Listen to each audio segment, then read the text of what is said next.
السلام عليكم ورحمة الله وبركاته. أهلا ومرحبا بكم في منصة دوت ميرا. النهاردة إن شاء الله هنتكلم عن أول مشكلة هتقابلنا في كلية التمريض. ليه يا دكتور كده بس؟ احنا يعني نفسيتنا تعبانة وانتي تقولي لنا أول مشكلة.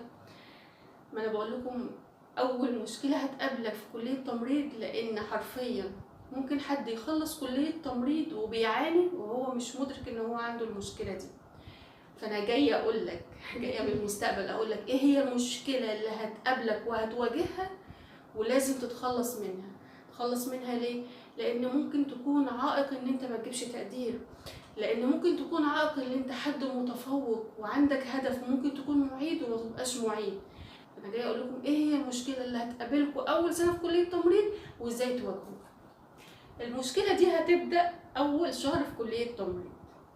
هتبدا ازاي؟ اما تدخل الكلية وهتلاقي كلية عريقة، وهتلاقي دكاترة وعلماء في الكلية، يعني مش اي حد، وهتلاقي نفسك بتدرس بالانجليش، وهتلاقي نفسك بتدرس مواد انت ما كنتش متخيلها.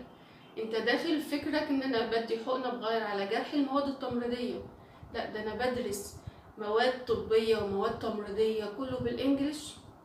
عندي دكاترة من كلية طب ومن كلية تمريض، طبعا ده الأساس، كلية تربية، من كليات كتيرة بيدوني المواد الدراسية بتاعت الكلية. فتحس ان انا ايه، ده انا كلية حلوة اهو، ده انا تقريبا زي كلية طب، مفرقش حاجة، نفس المواد ونفس الدراسة ونفس التعب. هنا بقى هتيجي المشكلة. هتيجي منين؟ هتيجي اللي انا شايف نفسي حاجة كبيرة وانت فعلا حاجة كبيرة. عموما الطالب اللي داخل كلية تمريض ده هو مش طالب نجاح كده والسلام، لا، ده أغلبية اللي دخل كلية تمريض كان نفسه يدخل طب وما جابش طب. فكل أو 99% من اللي دخل كلية تمريض حد متفوق. ودي تاني مشكلة، ان انت شايف نفسك حد متفوق وان انت دخلت كلية عريقة والمواد بتاعتها جميلة، لكن المجتمع مش شايفني كده. وانا بحكي لكم حاجه فعلا حصلت لي. اي نعم انا من زمان، بس فعلا اتاثرت بيها، بس اكتشفتها وادركتها وقدرت اواجه المشكله دي.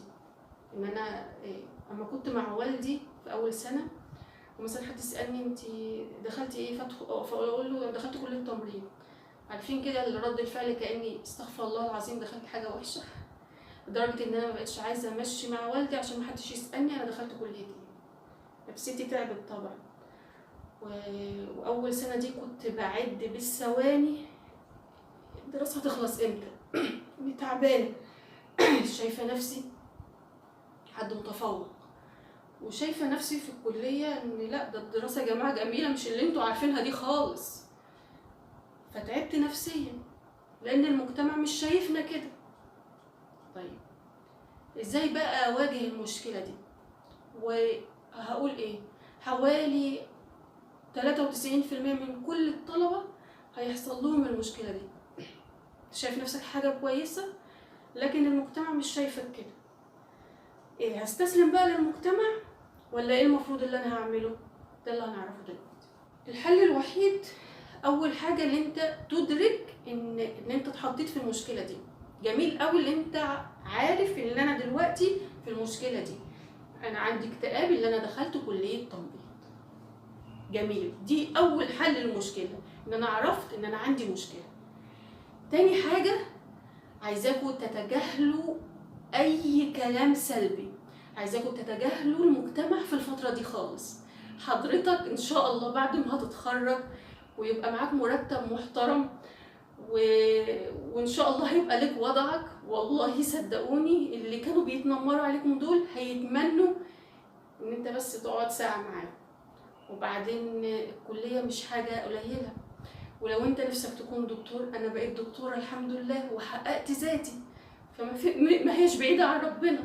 لو انت يعني مصمم وكان نفسك تكون دكتور، الحمد لله خدت الدكتوراه وبقيت دكتورة، فما هيش بعيدة عن ربنا. انسوا المجتمع خالص وما تواجهوش حد، ما تقعدوش تقولوا لا احنا كويسين، احنا بندرس كذا، احنا كذا كذا كذا، ولا كأن اي حد بيقول اي حاجة. ركز في المذاكرة واعتبر دي تفاهات، وقول في نفسك بكرة هتشوفوني انا هبقى ايه. ومش بقول لكم كلام انشا كده وخلاص، حقيقي والله الناس اللي كانوا بيتنمروا علينا دلوقتي بيتمنوا يا ريتنا كنا دخلنا كلية تمريض، لما شافونا وشافوا يعني ايه كلية تمريض.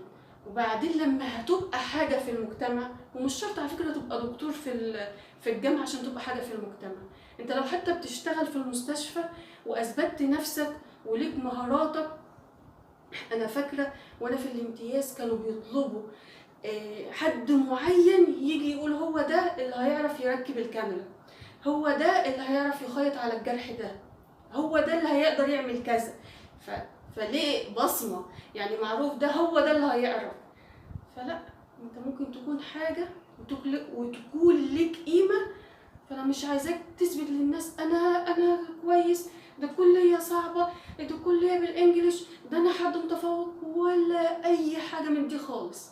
عايزاك تركز في مذاكرتك وتركز في هدفك، وانسى كل التفاهات دي. وبعد ما هتخلص من غير ما هتقول، هم هيعرفوا انت ايه. اهلا بيك واهلا ومرحبا في كلية تمريض. عايزاكم تتبسطوا جدا ان انتوا في كلية تمريض، صدقوني كلية عظيمة.